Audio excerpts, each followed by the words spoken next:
So for the next part of our look at this incredible Assetto Corsa Legends version 3 by Bazza and his crew, it's more than a mod, it's a project.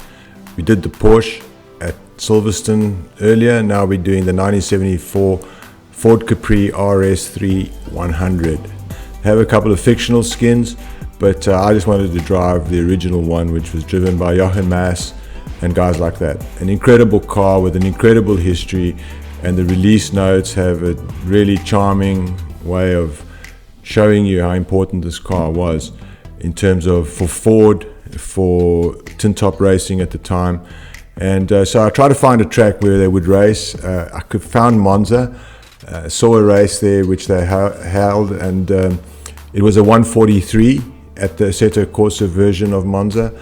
So yeah, just be warned, this is not a drive and drive. I had to really practice hard before I got on the grid for this race at the Temple of Speed. I want to do 143s, but the track might have had a chicane at this time. And anyway, off I went, got one of those typical humans versus AI starts, made up about 10 places, and off we went. Monza, Ford Capri. And this was a state-of-the-art car at the time. You know, Ford built it in 1973 as a works car. They got it homologated. It was this very, very special V6, and yeah, it started just cleaning up. Yeah, in the sim, very good AI, I must say. Bazza has just nailed the AI. They're not obviously our Factor 2 level, but they're definitely better than anything I've seen in on Assetto, because really they can be a bit processional. But yeah, I always felt I was in a race because I was chasing. I don't feel like being attacked enough. I've got the AI at 100 and the aggression at 75. You know, it's a handful of a car to drive. You're spending more time just keeping it on the road than actually feeling like you're in a dice, you know. So it's immersive in that way that you really got to focus. Is, as mentioned more than once, it's not plug and play. You got to really, it's almost like chess. You take this game and you commit to it. You say, I'm into retro racing.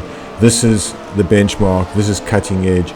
You've got so much to do here, so much to learn, so much to explore in terms of the history, of fantastic history. You know, if you're into the early 70s tintops and prototypes, then this hits every home run for you. You know, I think you can just expand on it. You can find beautiful tracks. I think it's almost like a genre, a niche. It's like stamp collecting. You know, you stamp collect only animals, or just you know, I don't know, special monuments, and it used to be something in the day.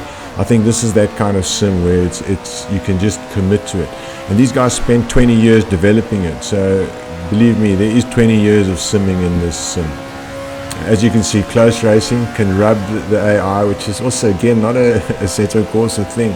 So they've really found something very special with this AI, and they're quite realistic. The car, I think, is fake. I don't remember the Pan Am Ford Capri, but anyway, the thing was pretty quick, as you can see, but I sort of gave it one of those nice little taps, and credit to him, he tried to save it, but I was gone. Quite happy with my little tap there. Charlie Whiting was having a cup of tea, so he didn't see that. So yeah, there I was on my way, and like I said, totally enthralled with the race. The guy's coming at me, as you can see, also giving me a little nudge. Very realistic. I mean, it doesn't get better than that, really. And again, just trying my best just to keep it right, boom. You know, of course, the first guy to go grassing is me. Okay, so not the greatest driver. I think I did a 38, a 1 minute 38, which is way faster than the 143 that they did in a 1971 or 1972 race. So I'd presume there might have been a chicane in already, because 3-4 seconds is a lot. Although this Monza is pretty slippery like the Silverstone, maybe Kunos owes us a second more grip on these older tracks. Here you go through, me on the brakes, let's see what happens here. Very respectful AI, you know, they're not doing stupid stuff.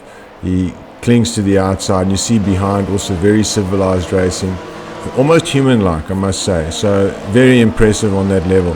In terms of the beauty of it, I mean, just look at it, it's so atmospheric.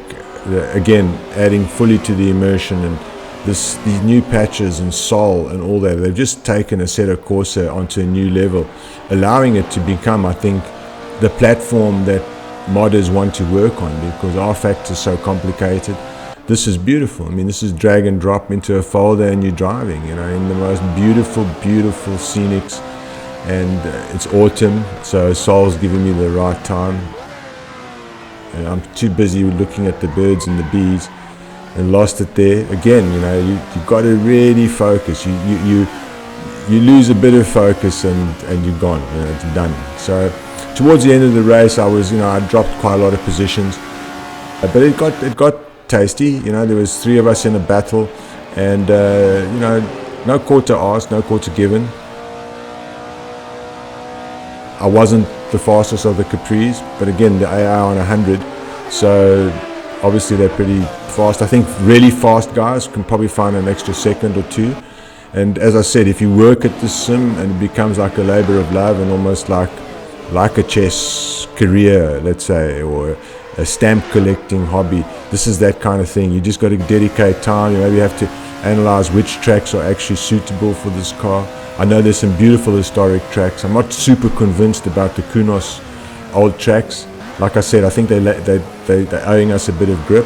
But there, look at that, curb hopping, just super, super, super. Yeah, very predictable. Again, it's one of the nicest retro experiences I've had. I prefer, I must be honest, 75, 76 upwards. But I did groove on these cars. I struggled in the end. I ran out of tires and I think the brakes were gone. But time went really quickly, and as I said, I felt like I was in a race.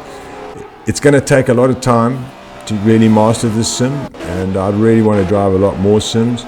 But I know that if I ever want some kind of historic flashback and just go down a trip down the nostalgic lane, I think my go-to sim. And my next race will be a Kyle Army with a BMW CSL 3 litre. So check you then, and I hope you enjoyed this.